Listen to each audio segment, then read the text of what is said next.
Archie has a romantic connection with an older woman in the pilot. How do you think your character is going to react when he finds out that Archie's been getting it on with the teacher?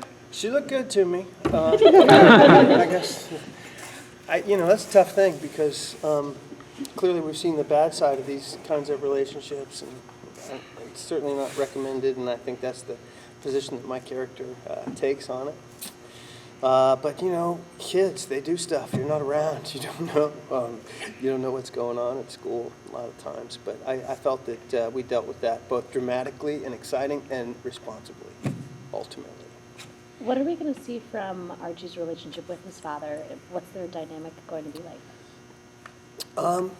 What's hopefully for me, it's going to be fairly run-of-the-mill. I'm just trying to be with this character, just have him be, your average everyday dad, and that's a hard thing to do. As I sit here and say it, just be your average everyday dad. That's a task that's becoming more and more difficult every day due to the advent of all this digital shit and all the social media and all that kind of stuff. So just to be able to hit middle ground, I think is a real challenge, and so that's something that I'm really invested in doing with this character. Yesterday I found myself in a scene where a lot of the other characters I would have played would have been much more active or reactive and done something, and I just kind of had to just stand there and take it. And that was great. For me, it was something different to do, but as someone's father, you're always setting the example. So it was that's a fun challenge for me to do with this character. Other than Archie, who are the other characters that Fred spends a lot of time interacting with?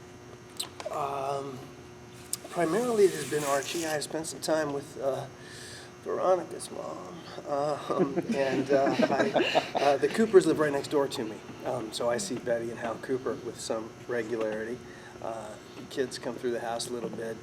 Jughead, he's around every now and again. I like your hat. What does Fred think about Jughead, given that the friendship between Jughead and his son has become so strained?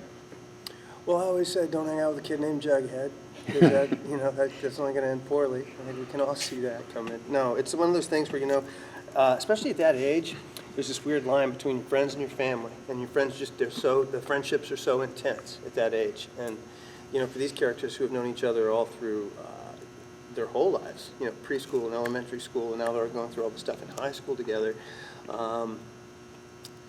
you hope that your child will be able to carry those relationships on into adult life and still, come through it all unscathed. I don't know about you guys, but the things I value most in life are my friendships, and the older the friendship, the more you value them. And I hope that those two can come out of it with it all intact. A lot of times your parents are the obstacle toward, for that to happen, but I'm trying to help these guys patch it up.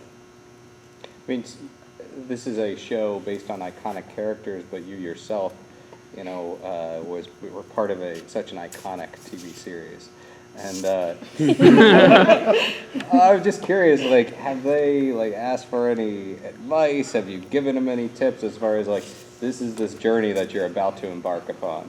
Nah, I just tell them to know their lines, be here on time, don't make me wait.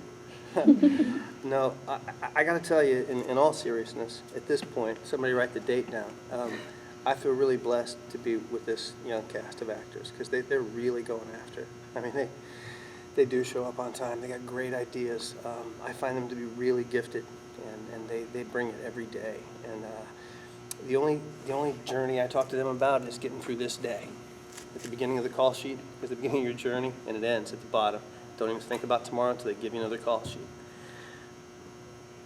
I can advise them, and sometimes I do, but certainly not what, it's not my job description, but I do care about them, and if I can help them in any way, I will try to.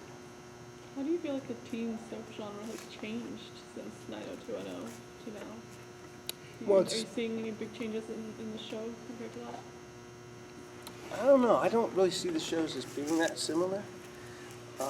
Just due to the very specific tone and the types of stories that we're going to tell here with these characters, and like you pointed out, they were iconic when we got to them. So I think the thing that you really want to do when you do something like this is to respect that history, and yet at the same time, it's not fragile. You got to take a chance with it, and you got to be willing to crack it a little bit, maybe even break it, knowing that we'll put it back together, and we do it all with the best of possible intentions. We just want these characters to live in another way, in another dimension, and So for us, that's fun, and that's the fun of it, and that's also the challenge of it. And I think thus far, Roberto has really struck a good balance of taking them to new places and yet respecting the integrity of who the original characters are. Time for one more question, guys. Going back to his relationship with Veronica's mother, can you expand a little bit more on that? Like, did they know each other before she went to New York? What can you say about that? Yeah, again, with Roberto getting to create so much of the universe here in the show, all the parents went to high school together. And we were all in the same graduating class, or a year or so apart. And so we've got all that stuff still cooking from the time we were in high school. And I guess what happens is some of these old high school rivalries and things, they never die. They never go away, especially when you all stay in the same little town and you just kind of keep seeing them over and over and over. And I'm the kind of guy who, I never really think past Riverdale. Fred Andrews is absolutely, completely happy. Everything I want, need, or could ever think of is right here in Riverdale for me. So to be there with all my, everybody that I grew up with, it's the curse and the blessing.